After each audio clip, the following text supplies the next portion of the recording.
You wake up to silence. Not the usual kind of silence where you can still hear the hum of a refrigerator or the distant murmur of traffic.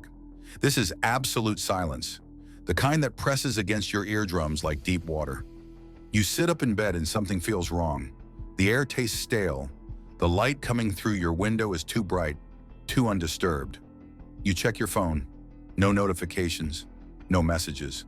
The screen glows back at you like a dead eye. You walk to your window and look outside. The street below is empty. Not a single car, not a single person, not a single bird in the sky. And somewhere in the back of your mind, a question forms that you're terrified to answer. Where did everyone go?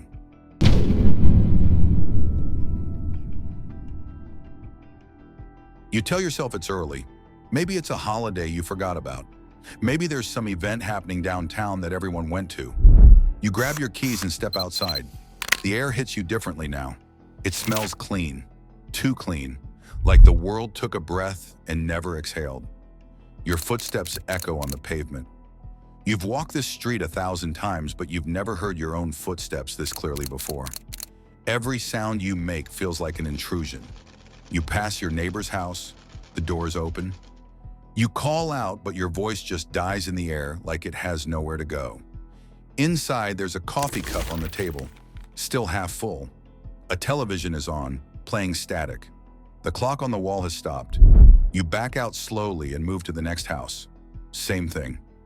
Open door, abandoned mid-routine. A shower still running, steam filling the bathroom like a ghost. Your heart starts beating faster now. You pull out your phone and call someone. Anyone, your mom, your best friend, your ex. It doesn't matter. The line rings, but no one picks up. You try another number, same thing. You open social media. The last posts were from hours ago, normal things, complaints about traffic, pictures of breakfast, memes, then nothing. The entire world just stopped posting. You start walking faster, then running. You need to see someone. You need proof that you're not insane. You reach the main road and stop. Cars are scattered everywhere, some with doors still open, engines cold.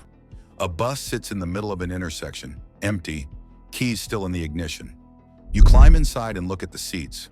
Personal items everywhere. Phones, bags, a child's stuffed animal on the floor, but no people. It's like everyone just evaporated mid-moment. You stand in the middle of the empty road and scream. You scream until your throat burns. But the only thing that answers you is the wind pushing through the abandoned buildings. And that's when it hits you. You are alone, completely, utterly alone.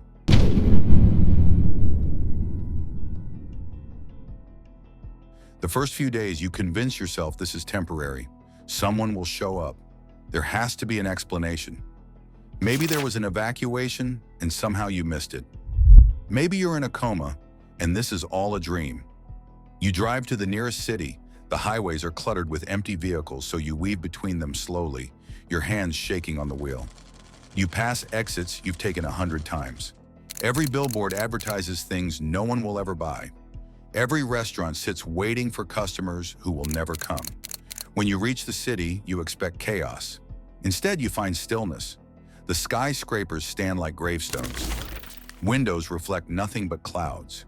You park in the middle of Times Square and get out. This place was always drowning in noise. Voices, music, construction. Now it's silent enough to hear your own heartbeat. You walk to a police station. Empty. You try a hospital. The lights are still on, but the halls are vacant. Gurneys line the corridors. Medicine sits on trays. Everything frozen in time. You start leaving messages. You spray paint on buildings. If anyone is out there, I'm here. You break into a radio station and broadcast on every frequency you can find. You say your name.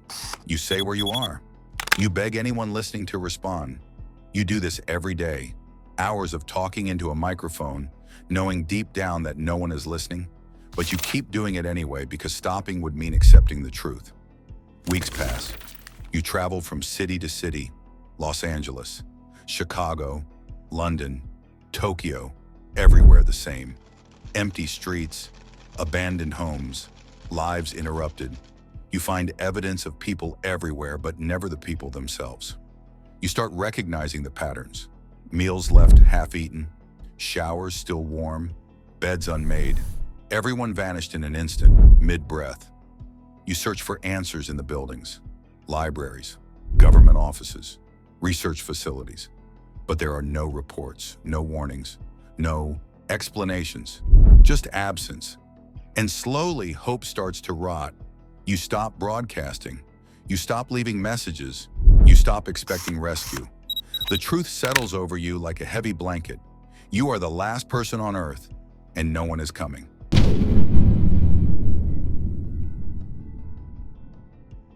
At first, survival feels almost easy. Grocery stores are full, gas stations have fuel. You have access to every resource humanity ever created. You pick a nice house in a quiet neighborhood and move in. You gather supplies, canned food, bottled water, batteries, generators. You tell yourself you're being practical. You tell yourself you're preparing for the long term. But really, you're just trying to feel normal, trying to pretend this is something you can manage. You fall into a routine.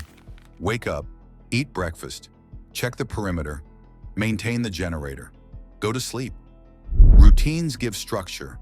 Structure gives meaning, or at least that's what you tell yourself. But the silence is always there. It follows you from room to room. It sits beside you at the dinner table. It watches you from the corners of every empty house. You try filling it with noise. You play music. You leave the TV on even though there's nothing new to watch. You talk to yourself constantly just to hear a human voice. But it's never enough. The days blur together. Without other people, time loses meaning. There's no difference between Tuesday and Saturday. No reason to celebrate birthdays or holidays. The calendar becomes just numbers on a page. You stop keeping track. Weeks become months, maybe years. You're not sure anymore. You start doing strange things to fight the loneliness. You set up mannequins around your house and dress them in clothes. You give them names. You talk to them like they're real. You know it's insane, but you do it anyway, because insanity is better than silence. You eat dinner with them. You watch movies with them. You apologize when you knock them over. And sometimes in the early morning light, you forget they're not real.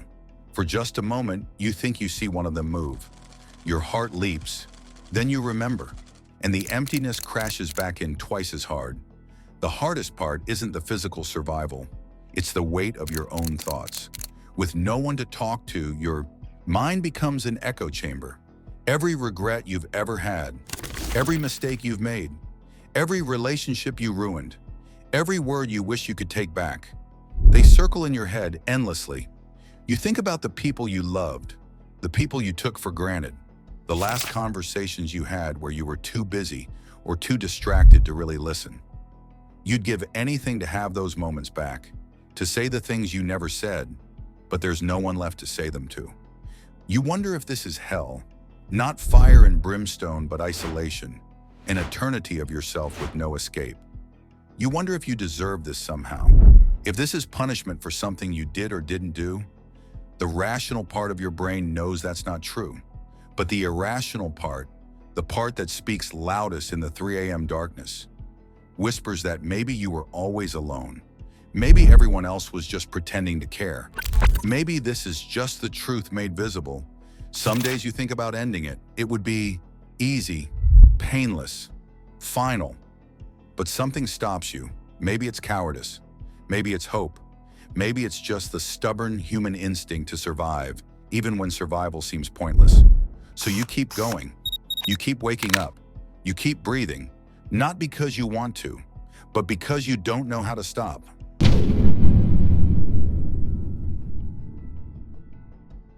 Years pass, or at least you think they do. You've stopped counting. The world starts changing around you. Nature, which had always been held back by concrete and steel, begins to reclaim what was hers. Grass pushes through cracks in the sidewalk. Vines crawl up the sides of buildings. Trees sprout in the middle of highways. You watch a rose bush slowly consume an entire parking lot. It's beautiful in a way that makes you sad. The cities start to crumble. Without maintenance, everything falls apart faster than you imagine. Pipes burst, foundations crack, windows shatter in storms. You watch a skyscraper slowly lean as its supports weaken. Eventually it falls, collapsing in slow motion, raising a cloud of dust that takes hours to settle. No one records it, no one mourns it. It simply happens and is forgotten. The power grid fails completely. You'd kept generators running for a while, but eventually the fuel runs out or the machines break down. Now your nights are truly dark. No street lights, no house lights, just stars. Brighter than you've ever seen them because there's no light pollution anymore. You sit outside sometimes and stare at the sky. You try to remember the names of constellations, but you've forgotten most of them.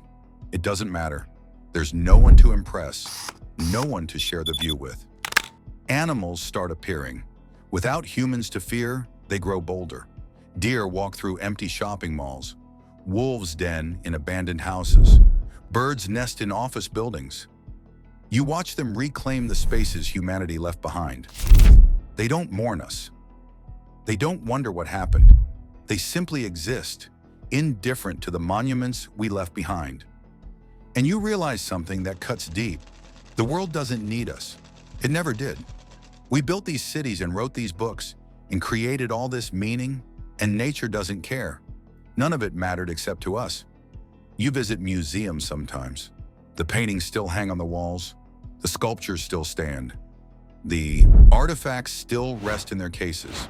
All of humanity's greatest achievements, preserved and pointless. You stand in front of the Mona Lisa and realize no one will ever see it again. You read Shakespeare knowing you're the last person who will ever understand these words. You listen to Beethoven knowing these notes will die with you. Every book, every song, every piece of art, all of it becoming meaningless because meaning requires someone to receive it. You start thinking about legacy. What's the point of achievement if there's no one to remember it? Would Einstein's theories matter if there was no one to understand them? Would the pyramids matter if there was no one to see them? You used to think humanity's creations would outlast us, that our buildings and books would stand as proof we existed. But now you understand the truth. Without witnesses, everything is just stuff. Just atoms arranged in patterns that mean nothing to the universe. The seasons change. Summer heat bakes the empty streets. Autumn leaves pile up in intersections with no one to sweep them. Winter snow covers everything in silence. Spring returns and flowers bloom for no one. The cycle continues, indifferent and eternal. And you're just a witness to the world moving on without your species.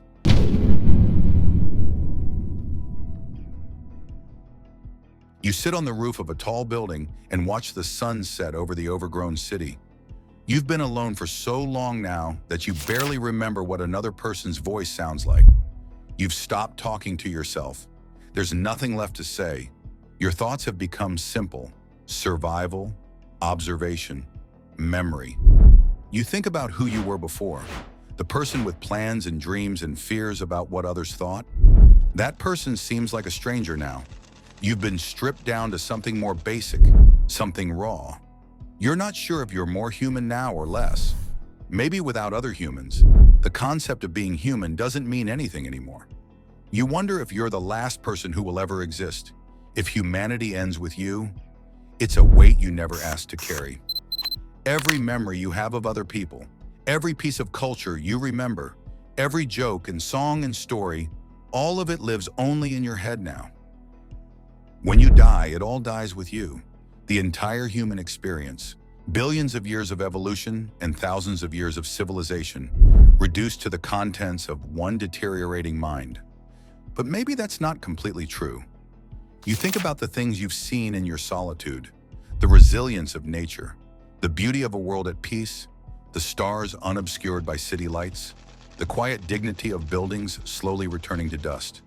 There's something profound in the emptiness, something you could never have understood when you were surrounded by noise and distraction. Loneliness has taught you things that connection never could, about yourself, about existence, about the difference between needing people and needing meaning. You realize that you've changed the question. It's no longer, why did this happen? Or how do I survive? The question now is simpler and more complex. What does it mean to be alive when there's no one to validate your existence? When there's no one to tell your story? When everything you do and think and feel matters to no one? But you, and maybe that's the point. Maybe we spend our whole lives seeking validation from others, trying to prove we matter, trying to leave something behind. But maybe meaning isn't something others give us. Maybe it's something we create ourselves, even in silence, even in solitude, even when no one is watching. Maybe you matter because you decide you matter. Maybe your thoughts and experiences have value simply because you're experiencing them. The sun drops below the horizon. The sky bleeds orange and purple and finally black. Stars emerge one by one. You don't move. You just sit there in the darkness, breathing, existing, alone but somehow at peace. Because you've realized something important. Connection was beautiful. Community was precious. Love was everything. But even without them, even in total isolation, there's still this, the raw fact of consciousness experiencing the universe. And maybe that's enough. Or maybe it isn't. You're not sure. But you're here, and you're still wondering. The wind picks up. Somewhere in the distance, a building groans as it settles. A tree branch scrapes against metal. The earth continues spinning through space, carrying you with it. The last witness to everything humanity was and everything it will never be again. You close your eyes and ask yourself one final question. If a human exists, but no one is there to see them, to know them, to remember them, were they ever really here at all?